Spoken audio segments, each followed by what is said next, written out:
ingliz tilini o'rganish kerak. Shuncha yil o'rgandim-ku o'zi, mana 1 yil shug'ullanib o'rgandim. Kerak yana o'rganib dedimda, ingliz tilida boshqa resurslarni olishni boshladim. Garvardni CS50 kursi bor. Eshitgandirsiz. David Malon o'tadi. O'sha kursni ingliz tilini o'rganish uchun oldim. Ularning speakingini ko'rgan bo'lsangiz kerak. Juda tez gapiradi, juda chiroyli gapiradi. Ishtiyoq bilan, shijoat bilan gapiradigan inson. Ularning videolarini, darsliklarini o'qib ingliz tilini o'rganyapman. Ustozlar qarasa ingliz tilida video ko'ryapti. Zo'r deydi. Men u yerda dasturlashni o'rganyapman. Ya'ni ikki taraflama win-win bo'lgan.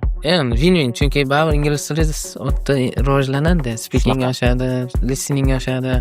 Tilni o'zini o'rgangandan ko'ra, tilda nimadir o'rganishingiz qiziqroq. O'zingizga qiziq sohani tanlab olib, o'shani ingliz tilida o'rganing. Ingliz tilini bo'ldi 5,5, 6, 7 yetadi. Oldingizmi bo'ldi 9 ga yetmoqchi bo'lsangiz, 8 ga yetmoqchi bo'lsangiz, o'zingiz sohangizni chuqur o'rganing ingliz tilida. Chunki resurslar juda ham ko'p. CS50 ni olishni boshladim, keyin The New Boston degan ingliz YouTube kanal bor edi. Kimdir tavsiya qildimi, o'zingiz qiziqib?